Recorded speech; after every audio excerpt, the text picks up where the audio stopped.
수년 동안 러시아는 우크라이나에 비해 큰 우위를 점해왔습니다. 수천 발의 활공폭탄이 전선 뒤에서 우크라이나의 도시들로 쏟아지고 있습니다. 우크라이나는 해답을 찾기 위해 노력했고 결국 찾았습니다. 우크라이나가 러시아 전선을 지옥으로 만들 새로운 것을 만들었습니다. 백기가 휘날리기 시작할 겁니다. 푸틴의 앞잡이들은 항복하게 해달라고 애원할 것입니다. 이 이퀄라이저는 단 하나의 임무를 위해 만들어졌습니다. 러시아를 응징하라. 우크라이나가 이제 손에 쥔 것은 이전에 만들어 본 적 없는 무기입니다. 그리고 우리가 만들었다고 말할 때 그것이 바로 이 이퀄라이저가 그렇게 중요한 이유 중 하나입니다. 17개월에 걸쳐 제작된 이 무기는 우크라이나가 러시아에 맞서 사용할 수 있는 무기를 생산하는 기업에 투자할 수 있도록 해주는 브레이브 원 네트워크의 산물입니다. 우크라이나 국방장관 미하일로 페도로프는 이미 이 무기를 게임 체인저라고 극찬했습니다. 우크라이나의 원거리 무기 전력이 크게 강화되었습니다. 그리고 이 모든 것에서 가장 좋은 점은 이퀄라이저가 몇 달이나 걸려 우크라이나군에 전달될 구상 단계의 무기가 아니라는 것입니다. 테스트를 마쳤고 준비되어 러시아를 망칠 것입니다. 브레이브 1X 계정은 이를 분명히 밝히고 새 폭탄의 기본 사양도 공개했습니다. 브레이브 1은 우크라이나에 유도 항공폭탄이 없었다고 밝혔습니다. 이제는 있습니다. 그 다음에는 우리가 이퀄라이저에 대해 알아야 할 정보가 나옵니다. 브레이브 1 참가자인 DG 인더스트리는 17개월간의 개발 끝에 모든 필수 시험을 완료하고 무기가 전투 준비가 되었다고 선언했습니다. 이 폭탄은 250kg의 탄도를 장착해 적진 후방 수십 킬로미터 목표를 타격하며 서방이나 소련 시스템을 모방하지 않고 새로 설계됐습니다. 여기에는 살펴볼 내용이 많고 곧 더 깊이 파고들겠지만 핵심 정보는 이것이 우크라이나가 자체적으로 제작한 새로운 유형의 유도폭탄이라는 점입니다. 즉 어떤 외국 공급망에도 얽매이지 않는다는 뜻입니다.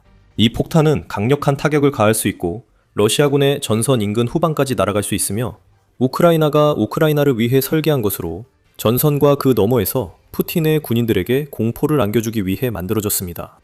그리고 이게 끝이 아닙니다. 우크라이나 국방부는 이미 이 새로운 폭탄의 첫 번째 생산분을 주문했으며 조종사들은 지금 이 순간에도 사용법을 훈련하고 있습니다. 브레이브 1은 전투 배치가 임박했다고 선언합니다. 러시아 군인들은 자신들에게 어떤 일이 닥칠지 전혀 모르고 있습니다.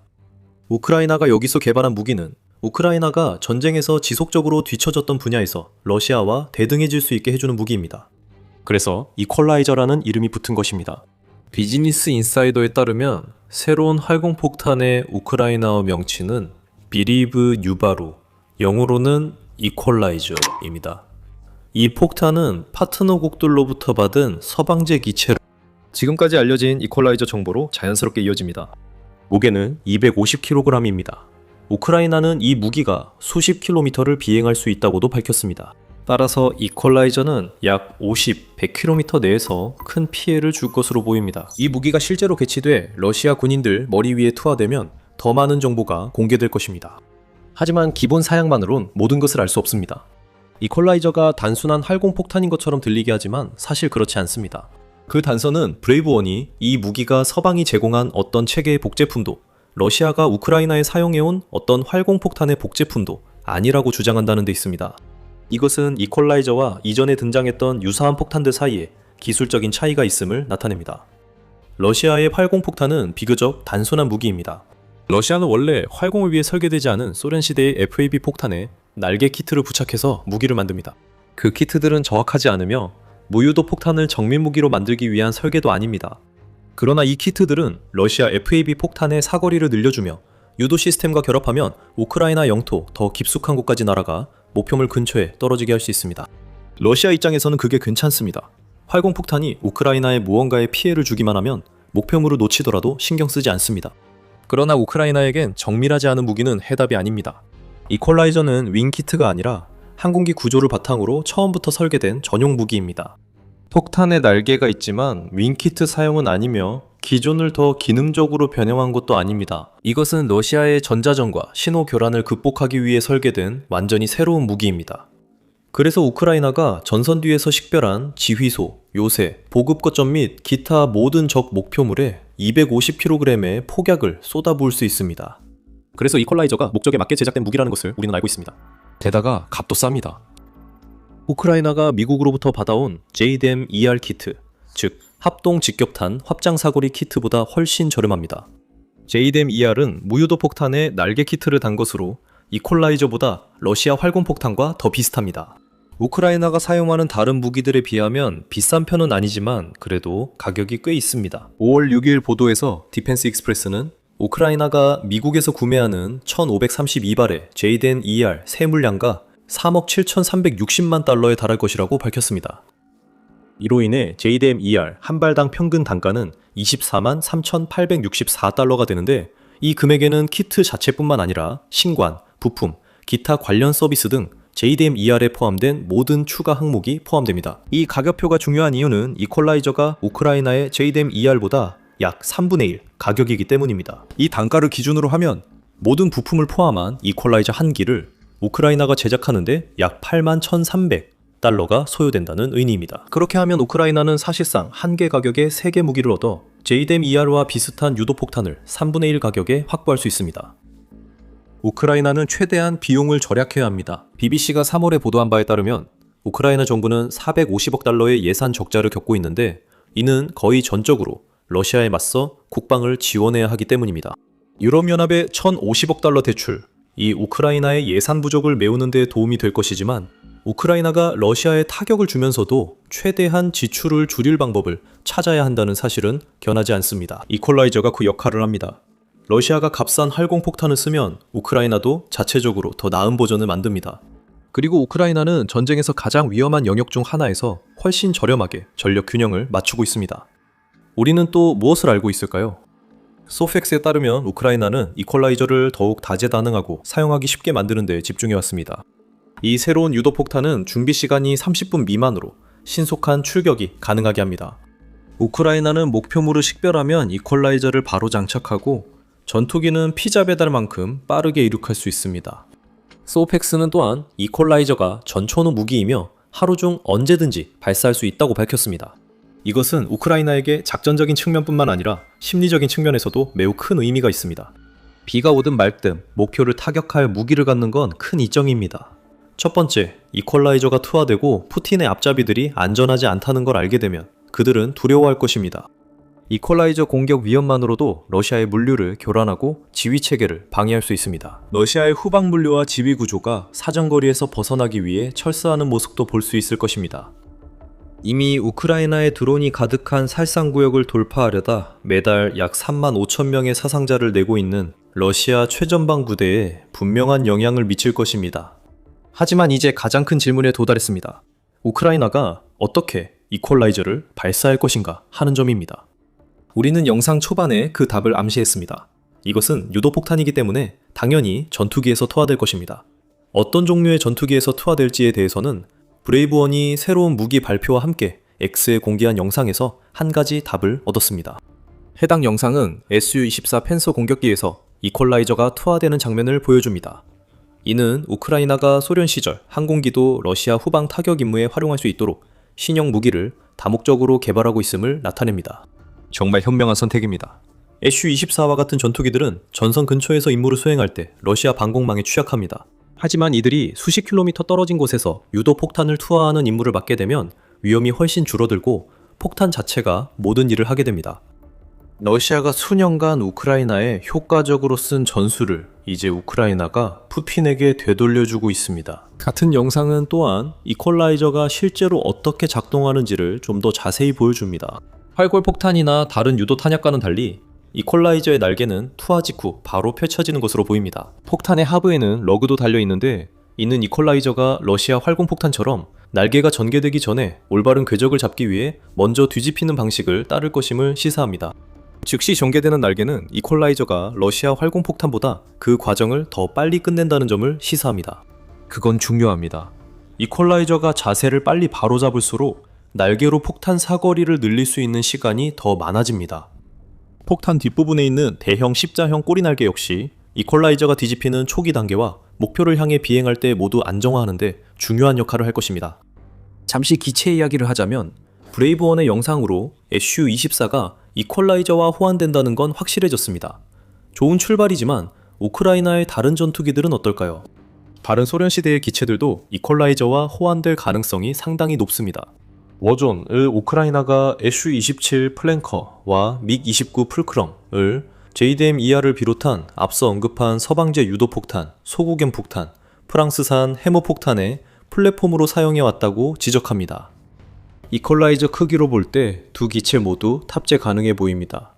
우크라이나가 다른 소련 전투기에도 호환성을 적용했거나 적용 중이라 추정할 수 있습니다. SU-25 프로그프 공격기도 마찬가지입니다. 이 기체는 이미 해머 폭탄을 투하한 전력이 있어 러시아 진지에 이퀄라이저를 투하할 수 있을 것으로 보입니다. 우크라이나의 서방대 기체도 역시 호환이 가능할 것으로 보이지만 약간의 추가 작업이 필요할 것입니다. 비즈니스 인사이더는 이퀄라이저가 이미 우크라이나의 F-16과 미라주 전투기에서 발사될 수 있다고 보도했습니다. 단, 이 전투기들이 실전에서 이퀄라이저를 발사하려면 추가 인증이 필요하다는 점이 있습니다. 우크라이나가 이미 이퀄라이저와 전투기 호환성을 인증했다면 추가 인증도 크게 어렵지 않을 것입니다. 인증이 통과된다고 가정하면 우크라이나는 이퀄라이저를 발사할 수 있는 미라주 기체 6대와 약 80대의 비행 가능한 F-16을 확보하게 됩니다. 프랑스가 미라주 전투기 26대 전부를 우크라이나에 제공할 것이라는 소문도 있습니다. 이는 유로말단 프레스가 1월에 보도한 내용입니다. 그렇게 되면 우크라이나가 더 많은 공중 화력을 확보할 수 있습니다. 우크라이나에겐 다재다능함이 중요합니다. 현재 우크라이나 전투기 대부분이 러시아가 우크라이나가 결코 개발하지 못하길 바랐던 그 무기를 발사할 수 있을 것으로 보입니다. 지금까지 이퀄라이저에 대해 알려진 것은 이것뿐입니다. 이 무기에는 여전히 신비로움이 남아있습니다. 브레이브원의 갑작스러운 등장은 전 세계에 충격을 주었고 이제는 그 소식이 가라앉도록 내버려두고 있습니다. 그리고 우리가 신비로운 분위기라고 하는 건 말 그대로입니다. 이퀄라이저는 우크라이나의 다른 프로젝트와 관련이 있을 수 있습니다. 그리고 그 무기에 대해 우리가 아직 모르는 점이 많이 남아 있습니다. 본격적으로 시작하기 전에 더 밀리터리 쇼를 시청 중입니다. 이 채널에서 유익한 정보를 얻고 계시다면 구독 버튼을 눌러서 앞으로도 영상을 놓치지 마세요. 2024년으로 돌아가 보겠습니다. 정확히는 2024년 9월입니다. 그달에 우크라이나 SU-24 전투기 날개 아래에 장착된 미스터리 무기의 영상이 공개되었습니다. 이 전투기는 브레이브원 영상에서 이퀄라이저를 발사한 기종이며 2024년 9월 등장한 미스터리 무기와 여러 면에서 매우 유사했습니다. 텔레그램 게시물에 따르면 이 영상은 2024년 8월 촬영됐으며 SU-24가 새로운 유도 항공폭탄 비행 테스트를 하는 모습입니다. 우리는 그 외에 아는 것이 많지 않았습니다. 스테이터스 6X 계정은 이 미스터리 무기가 우크라이나가 개발 중이던 팔리아니차 드론 미사일 하이브리드 초기 버전일 수 있다고 추정했습니다. 당시 TWZ 보고서는 이 미스터리 무기를 좀 더 자세히 살펴보면서 기수와 중간 부분, 꼬리 부분이 무유도 폭탄을 활공 폭탄으로 전환할 수 있는 윙키트의 사용을 시사하는 것 같다고 언급했습니다. 하지만 이 무기는 등장 이후 사라진 듯 했습니다. 이퀄라이저가 그 미스터리 폭탄의 개량형일 수도 있을까요? 만약 그렇다면 브레이브원과 우크라이나는 아무 말도 하지 않고 있습니다. TWZ는 두 무기의 연관성을 알아보고자 논평을 요청했습니다. 같은 매체는 시점이 완전히 맞아떨어지지는 않는다고도 지적합니다. 이퀄라이저는 공식적으로 2024년 12월에 개발이 시작되었는데 이는 미스터리 SU-24 폭탄 영상이 등장한 지 몇 달 후입니다. 하지만 원래 폭탄이 개발 과정 일부가 아니었다는 뜻은 아닙니다. 우크라이나가 취소했거나 이퀄라이저 개발에 사용한 프로토타입일 수 있습니다. 우리는 영영 알지 못할 수도 있습니다. 우크라이나가 러시아에 고통을 주려는 신무기 개발을 공유하지 않는 것은 현명합니다. 다른 미스터리들은 이퀄라이저와 관련이 있습니다. 예를 들어 이퀄라이저 최종 버전에 어떤 동력 장치나 엔진이 탑재될지 아직 모릅니다. 엔진이 탑재되지 않을 가능성이 높아 보입니다. 엔진이 있으면 러시아 방공망이 이퀄라이저를 더 쉽게 탐지할 수 있기 때문에 이는 분명한 단점입니다. 하지만 우크라이나가 중장거리 카미카제 드론이나 로켓 부스터가 장착된 해머 폭탄과 비슷한 이퀄라이저의 변형 모델을 만들 가능성도 열려 있습니다. 이미 이런 무기가 개발 중일 수 있지만 우크라이나는 비용을 줄이고 피해가 충분한지 확인하려고 동력 없이 이퀄라이저를 시험하려는 듯합니다. 또한 이퀄라이저 유도 시스템에 대한 정보도 많지 않습니다. 비즈니스 인사이더에 따르면 이 폭탄은 최신 유도 알고리즘으로 표적 지정과 정확도가 높아질 것이라고 합니다. 하지만 그 설명만으로는 알 수 없습니다. TWZ는 위성 항법과 관성 유도 시스템이 결합된 형태로 사용될 수 있다고 추측하지만 이퀄라이저가 러시아의 전파 방해와 전자전 능력을 어떻게 극복하는지는 설명되지 않았습니다. 이퀄라이저가 실제로 배치될 때까지 답을 알 수 없습니다. 러시아 군인들은 우리가 알기 전 이미 이퀄라이저가 퍼부을 지옥불로 그 완전한 성능을 몸소 알게 될 것입니다. 이제 이퀄라이저에 대해 모두 알게 되었으니 본격적으로 시작합니다. 우크라이나는 이 무기가 여러 이유로 꼭 필요합니다. 우크라이나가 선택한 이름부터 시작해 봅시다. 이 이름은 이퀄라이저가 왜 그렇게 중요한지 많은 것을 보여줍니다. 앞서 언급한 대로 최근 몇 년간 러시아는 우크라이나보다 활공폭탄 사용에서 분명한 이점을 가졌습니다. 숫자만 봐도 러시아가 이 무기에 얼마나 의존하는지 알 수 있습니다. 4월 키이우 인디펜던트는 러시아가 한 달간 우크라이나에 발사한 활공폭탄 수에서 자체 기록을 경신했다고 보도했습니다. 올해 3월에는 러시아가 이 종류의 유도폭탄을 7,987발 발사했는데 이는 2월보다 1,500발 더 많은 수치였습니다. 그 전달도 기록적이었고 러시아는 3월에 다시 기록을 경신했습니다. 이것이 의미하는 바는 러시아가 값싼 활공폭탄의 사용을 점점 늘려왔다는 것입니다. 우크라이나는 이에 대응할 방법을 모색해왔습니다. 제머 전자교란기가 사용되고 있는데 이는 러시아의 활공폭탄을 목표에서 벗어나게 하는데 도움을 줍니다. 하지만 러시아의 목표가 단순히 이 폭탄들로 최대한 많은 피해를 주는 것이고 미사일과 드론을 이용해 더 정밀한 타격을 가하는 것이라면 재민 기술의 효과성에 의문이 제기됩니다. 또한 러시아가 과거에 활공폭탄을 아주 적게 사용했던 것도 아닙니다. 2024년 러시아는 우크라이나에 거의 4만 발에 달하는 활공폭탄을 투하했으며 하루 평균 109발에 달합니다. 2025년 첫 11개월 동안 러시아는 4만 4천 발의 활공폭탄을 사용했으며 하루 평균 130발에 달합니다. 이 분야는 계속 규모가 커지고 있습니다. 3월 기록은 하루 약 257발입니다. 러시아는 활공폭탄의 장점을 분명히 알고 있습니다. 이 유도 탄약은 제작 비용이 저렴하며 러시아가 최대 1.5톤의 FAB 폭탄을 더 치명적으로 바꿀 수 있어 위험합니다. BBC는 2024년에 활공폭탄이 주목받기 시작했을 때 흥미로운 비교를 제시했습니다. BBC는 러시아가 FAB 500 폭탄을 활공폭탄으로 전환하는데 약 3만 달러만 필요하다고 지적했습니다. 그 새로운 활공폭탄은 목표물에 200kg 이상의 폭발력을 전달할 수 있었습니다.